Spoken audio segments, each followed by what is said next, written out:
This is the runners session of this year's Freelance Fair, the loneliness of the long-distance runner, the loneliness of the short contract runner.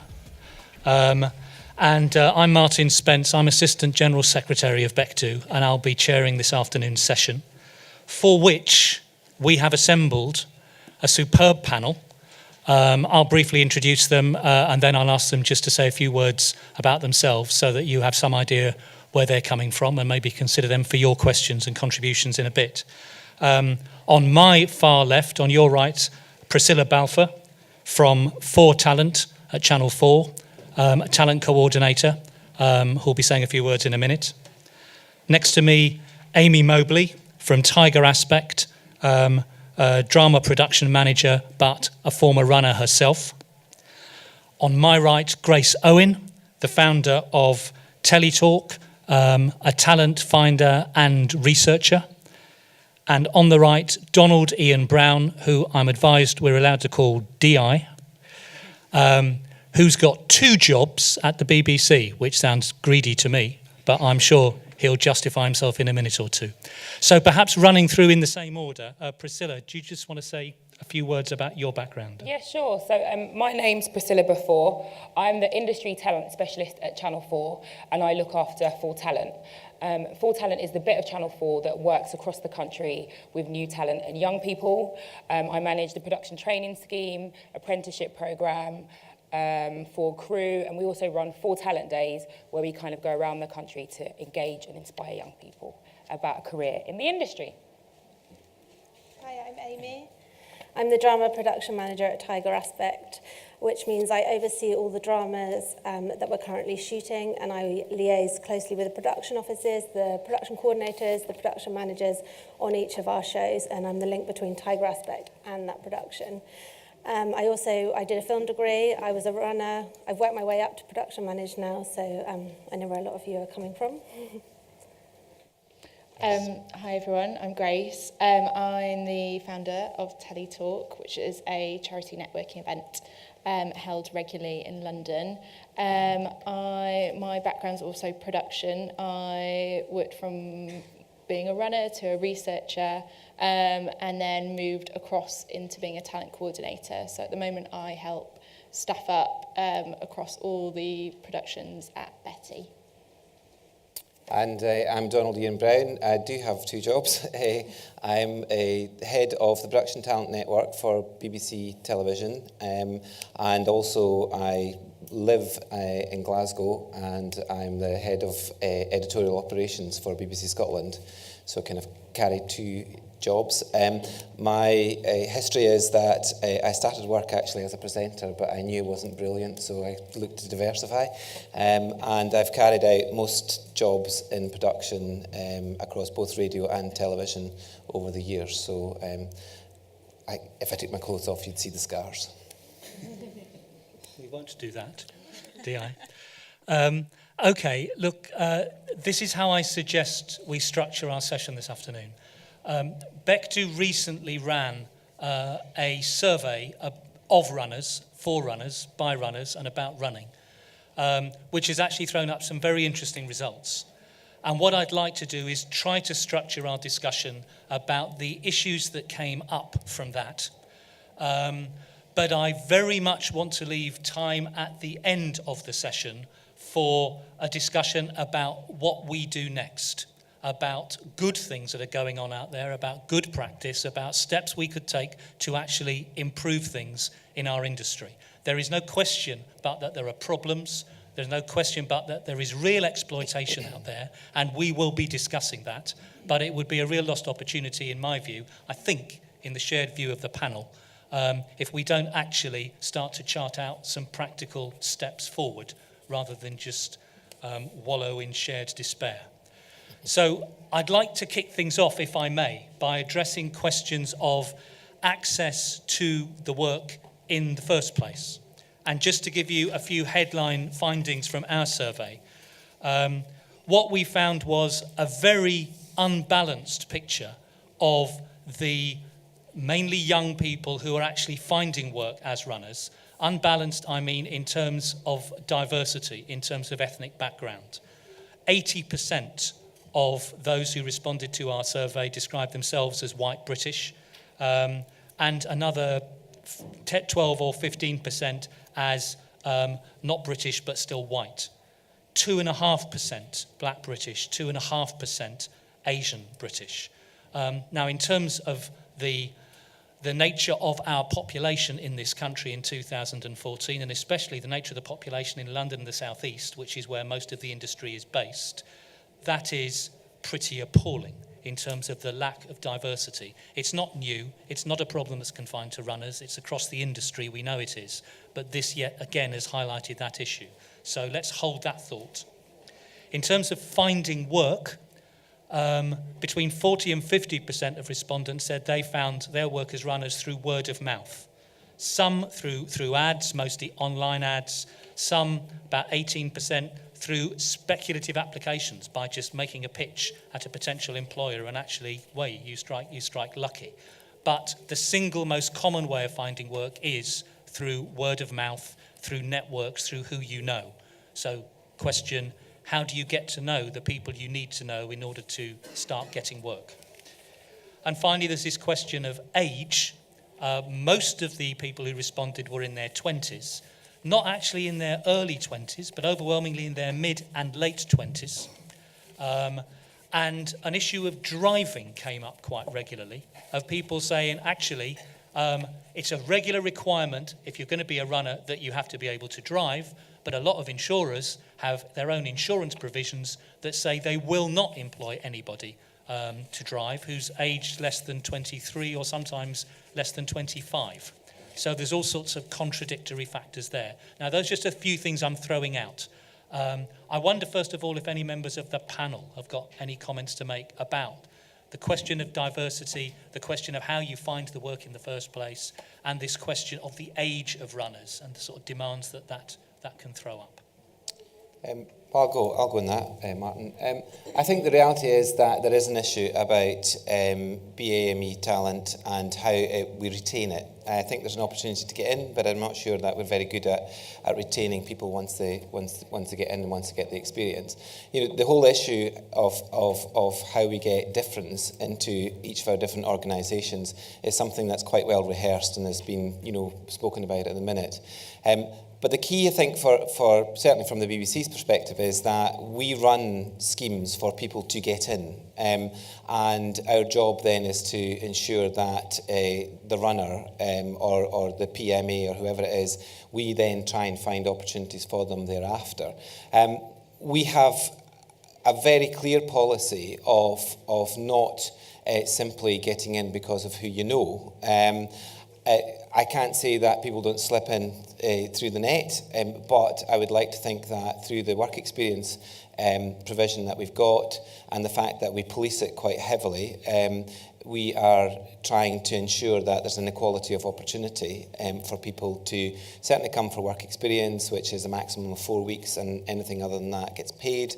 And then there's the production talent pool, which is advertised every year, where we take about 100 people across the whole of the UK, which are then, there's the opportunity to go into the training scheme. We also we've got 179 apprentices across the whole of the BBC as well. And again, that's across the whole of the UK. So that's where we're seeing our entry level talent coming from. There is without question an issue about applicants coming from different backgrounds. And it's something that we need to both recognise but also put in place provision to try and attract people to apply for those different opportunities. And we've done that recently by working with Mama Youth and also with working with the Stephen Lawrence Trust. And at the moment we've got about 30 young, talented individuals who are going through these two different schemes and are in the moment, just as we speak on Monday, the Stephen Lawrence trainees are graduating from that training programme. So, and what we've also done is we've gone on to create this thing which is called the pod. It's the wrong word for it, but essentially what we're going to do is make sure that those people that are coming off those schemes are then looked for the first opportunities that are available in production. We're not taking anybody from outside those schemes. They're all kind of come flowing in through those schemes because we believe we're putting the effort in to train those people. Then we should see the return on that in terms of those people going into production. I think just to kind of add to, I'm going to call you DI, is that okay? Yeah, of course it is. So just to kind of add to that, Channel 4, we run a very similar scheme to the BBC. It's our remit at Channel 4 to support talent. We have a strong emphasis on making sure that we open up our doors to everybody, regardless of what background you're from, because TV would be a very boring place if everybody was just like me, okay? So we do this in a number of ways. And in 2012, we decided that we would wrap a lot of the work that we do around social mobility. So again, it's going back to opening up our doors to everybody. But we found that evidence proved that young people from low-income backgrounds face 3 barriers when it came to kind of accessing our industry. Now, the first barrier was network. Okay, so young people weren't meeting people that worked in the industry. The second was information. A lot of young people or new talent didn't know where to go to find out about all the different kinds of roles. And the third was financial. Okay, so not everyone can live off the bank of mum and dad. And these are a lot of the issues that new talent and kind of young people are facing when they try and break into our industry. So in Channel 4 and at Full Talent, these are the things that we're addressing. And obviously the kind of diversity kind of agenda and everything fits into that. So all of our schemes are paid. You can only do work experience at Channel 4 if you've been on a Full Talent day, and it's only for 2 weeks. 2 weeks work experience because it's in line with the government what's the right word for it? The government guidelines, yeah. So in line with the government guidelines, we then have our apprenticeships program, which again is the whole idea of addressing the social mobility agenda. And we've tripled the number of apprentices that we've brought into Channel 4 this year. And apprenticeships are a fantastic way to break into the industry if you haven't been to university, for example. You've just got a raw talent and you just want to work and gain a qualification at the same time. We run a production training scheme where we offer 12 placements a year. 50% of those placements this year will go to people with who are disabled, but we're also addressing all other areas of diversity on our production training scheme. So you come to Channel 4 once a month for training, but you're placed at one of the independent production companies where you get that kind of hands-on bespoke experience and you're paid a salary. So just like the BBC, we don't agree that young people or any new talent should work for free. Both schemes are absolutely brilliant, and I'm sure you guys have heard of them before. But for the independent production companies, the budgets obviously just aren't quite the same, and the support can't inevitably be the same. But just kind of a point I'd like to make about knowing people, I don't see that ever changing. I think it will always work as a who you know kind of industry, because it is such kind of a personality-focused industry. You're working with people for long hours and you're working very closely with them, and you're working with contributors, and it's how you develop the relationships with them and all that kind of thing. So it's always going to be a who you know kind of situation. But from my background, before I started, I didn't know anyone. My mum didn't work in TV, my dad didn't have a contact. So if you don't know anyone, it shouldn't be used as an excuse why you can't get that foot in. I mean, there's obviously lots of different networking events, and cold calling your CV never got me anywhere. I don't know about the rest of the panel, but meeting people in various events, whether it's Full Talent Day or BBC Production Talent Scheme or Telly Talk or RTS or whatever it is, there are definitely ways in, and you don't need to be the loudest mouth and go up to the person and, shove your CV in front of their face. You just need to, I hate to say this, but to be yourself and to have a chat with them, which sounds really simplified, but yeah. I'd like to just say a bit about what Tiger Aspect's doing. We're working alongside Skillset. We have 4 productions going at the moment. We've got Ripper Street, we've got Peaky Blinders, we've got a big show called Fortitude, and a small 90-minute drama called Marvellous. And we are working along Skillset and as many trainees that we can place, we will contact Skillset and say, I would like an edit trainee, and they will send us the CVs of available edit trainees, and we will place them for as long as we can, minimum 4 weeks, no maximum. Well, there is a year, but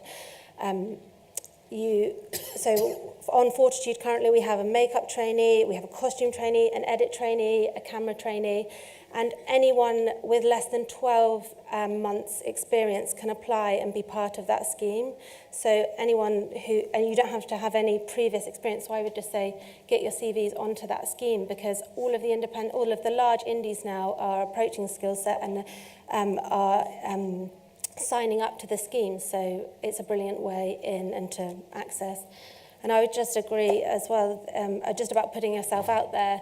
I came from, I didn't have an uncle in the industry, an auntie in the industry. I didn't have anyone that lived in London. And it was just about putting yourself out there and taking any opportunity you can, whether it's a short film or, helping someone out for a few days, or, just going up to people, talking, being yourself, like you said, and just really getting to know people, because that is the way, and just meeting someone and network. Yeah. Okay, well, you've heard from all the panel. Any comments? Any pushback from the floor? Yeah. Hi there. Yeah, I've researched a lot into some of the bigger BBC, Channel 4 apprenticeship schemes, etc. And I found that there is a contradiction in that being over 25, I can apply at least for some runner positions where you have to drive, you have to get car insurance and all of that kind of thing. But often the cut-off point for some of those schemes is either that, you can't have gone to university, or you have to be under 25. So I've found that there is a contradiction with the age restrictions for some of those things. And I did an MA, so I was 23 by the time I finished university. So I feel like I've missed that gap. Is there anything that can be done to address that? And also we heard earlier from someone who was a mature student who was just graduating, and she was in her early 30s. And again, she felt like the specific young kind of group was not overrepresented, but certainly provided for in a better way than for other people just starting out. What would you say or advise on that? Well, I think that's a really good question. We meet new talent all the time that kind of discuss the same kind of topic with us. In terms of Channel 4 and Full Talent, we address this issue mainly through our production training scheme. Our production training scheme is for anybody that sees himself as a new talent that's trying to break into the industry. And like I said, it's a partnership with the indies, and we're looking at 3 roles. So trainee production coordinator, trainee researcher, and trainee technical assistant. And that's kind of an entry point if you're not in the kind of 16 to 25 category. But also at Channel 4, there are opportunities through different departments where you can break in. So for example, at the moment, we've just finished advertising for a production assistant in our creative department. So it's not a runner, it's a production assistant, it's a salary of 23,000. So those opportunities are out there, and I do understand your frustration because they are few and far between. But you just really have to kind of get out there, network, talk to as many people as possible, go and have coffees with people. I say it all the time, go and have a coffee with this person, they'll be able to help you. And they're like, really? Are they really going to want to have a coffee with me? But if you've got ideas, you see yourself as being talented, why not? 9 times out of 10, the person will say yes. And if they don't, you probably don't want to meet them anyway. So definitely there are opportunities like that. At Channel 4, there's also a department called Creative Diversity, and they don't just work with young people, they work with new talent. So there was 2 guys that wrote Run, I don't know, a Channel 4 drama called Run, Marlon and Daniel, and they've just won a breakthrough BAFTA. And they were fantastic. They'd never done any TV work before, but Channel 4 worked with them, nurtured their talent, and now they're BAFTA award winners, and they didn't come through an entry-level scheme. Can I just comment also, just in terms of ages, in terms of responses to our survey, about half the respondents were aged 22 to 25. About half the respondents were aged 22 to 25, but another 20% were aged 26 to 29. So, it's clearly there are people right through at all points in their 20s and into their early 30s who are working as runners. And from what we've just heard from Priscilla, that's fine. That's fine. Absolutely. So I was going to say with runners as well, because you're often expected to hit the ground running. People almost warm to people that are a bit older, that have a bit of life experience, whether it's been, working in an office or theatre or wherever it is, that has kind of an emotional intelligence. So it's almost, it can be beneficial. Yeah.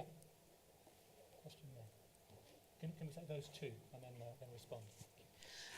I'm looking to break into the industry at the moment. I work in software, so completely different. But the problem I've got is being over 35. I've got a family. I've got financial commitments. If I suddenly start to become a runner, which seems to be one of the main ways in, aside with the aforementioned comments about network, notwithstanding, is that my biggest concern, if I transfer across into the television industry, particularly on the technical side, which is where I'd go, is the financial issue. I would love to start working on all of that side of things, but if I suddenly go freelance, what happens to my rent next month? What happens to the fees for all the things that my children do next month? Is there anything in particular that you'd point me to, apart from network, that would maybe help in that kind of scenario where you need to be able to transfer across but still have a certain amount at least of financial security when you start, to know that there is going to be money coming in? In terms of technical, what type of role or... Camera, vision, mixing, that kind of thing.